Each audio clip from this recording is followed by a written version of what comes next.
Hablemos de algunas sutilezas que van marcando, que van definiendo ideas, que van definiendo rumbos, que van definiendo caminos. Una sutileza es la del viernes pasado, cuando nosotros le llevábamos en vivo y en directo las declaraciones del presidente Gabriel Boric en la conmemoración del Día Nacional de las Iglesias Evangélicas y Protestantes de Chile. Un día feriado, un día que reconoce al mundo cristiano, evangélico, protestante, que siempre ha sido relegado históricamente, discriminado. La canutofobia es una realidad en la sociedad chilena en amplios sectores, incluso de los que hoy día gobiernan. Y la sutileza está en que más allá del impecable discurso del presidente Boric en la ceremonia con los pastores y obispos evangélicos en el Palacio de la Moneda, es que, por ejemplo, no lo tuiteó en sus redes sociales. Está hilando fino, está colando el mosquito y tragando el camello. No. Es la realidad. Esa es la sutileza de la que quiero hablarles, de entre otras sutilezas, de que efectivamente el presidente de la República ha entendido desde el punto de vista político, electoral. Recordemos que tuvo acercamientos el presidente Boric con algunos sectores del mundo evangélico en la campaña presidencial, pero que desde el punto de vista de las convicciones más profundas, la verdad que la mirada hacia el mundo evangélico es siempre reticente, es de lejos. Y es así. Y eso da cuenta de que efectivamente el presidente de la República en su Twitter, en su cuenta personal, donde publica todo, donde retuitea las noticias que hablan de él, de las acciones del gobierno, lo cual es muy legítimo, lo cual es muy válido. De eso se trata las redes sociales.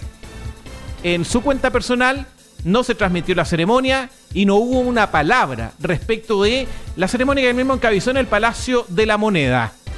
Uno podría decir y pretender que es mejor tener una actitud deferente, cortés, diplomática, o algunos también políticos de derecha fundamentalmente que suelen venderle historias al mundo evangélico, que recorre los templos haciéndose pasar por verdaderos cristianos, por verdaderos canutos, que lo digo coloquialmente en términos positivos, pero que en realidad lo que andan haciendo es vendernos votos.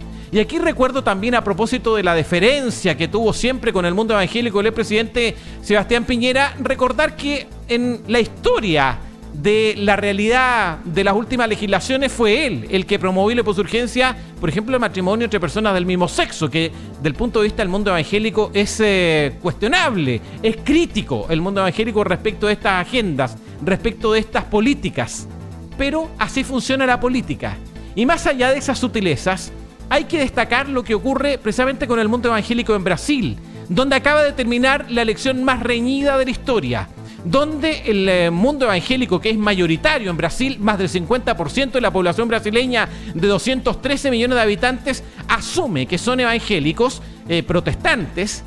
En Brasil, los evangélicos han tenido una posición absolutamente definida, clara, decidida respecto de ambos postulantes a la presidencia de la República.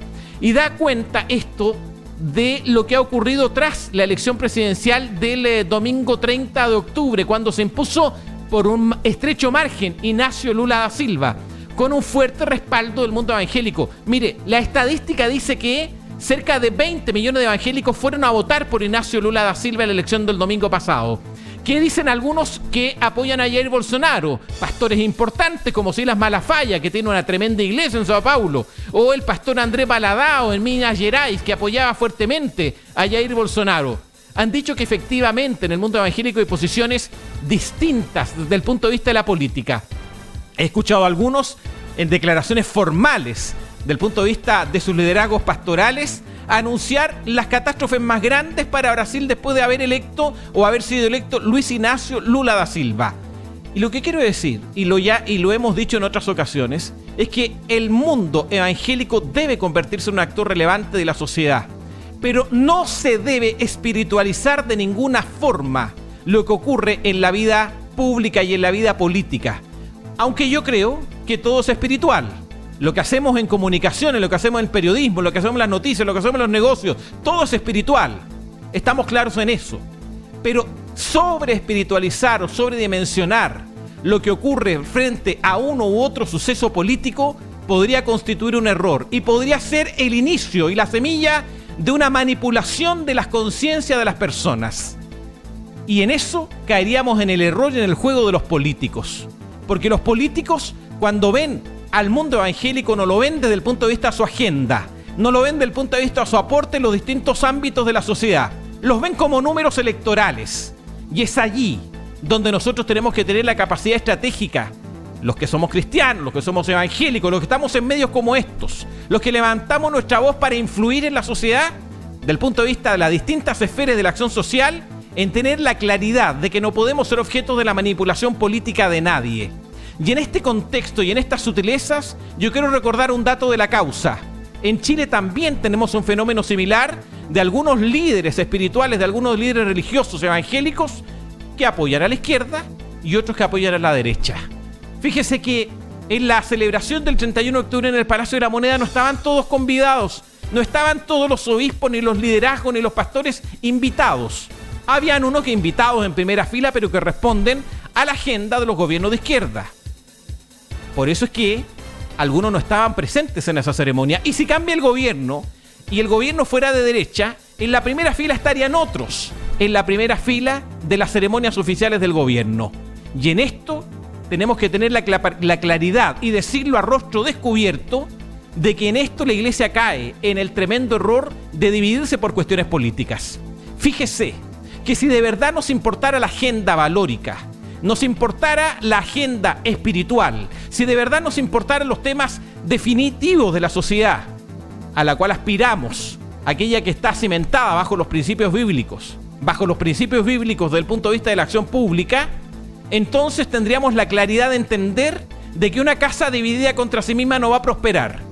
Pero hoy día somos objeto de la manipulación política de los políticos profesionales que nos regalan un par de cargos, que nos dan algunas prebendas, que nos conceden algunos terrenos, y allí caemos en el error de olvidarnos de que tenemos una definición trascendental y estructural de la sociedad y que debemos trascender a los gobiernos temporales de turno.